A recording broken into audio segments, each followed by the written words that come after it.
This is out by the strawberry patch. Just sold this property about probably 2 years ago, but the damage. Look at that power pole. It just literally snapped right off.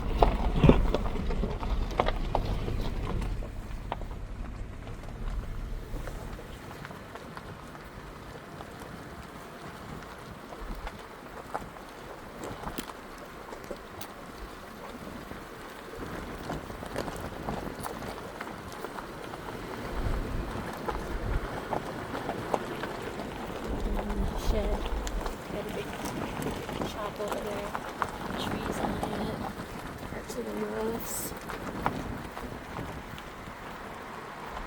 This is just pretty much, you would think, ground zero for this storm hitting that came in.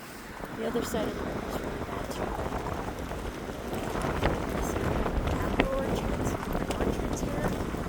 It's like crazy that it's almost ruined all the trees and the apple trees, and I mean, this was a heavily wooded area right here.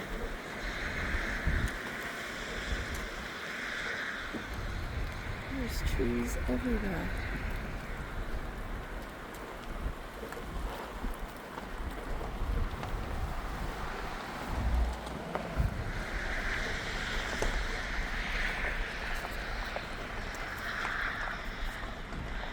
It's crazy.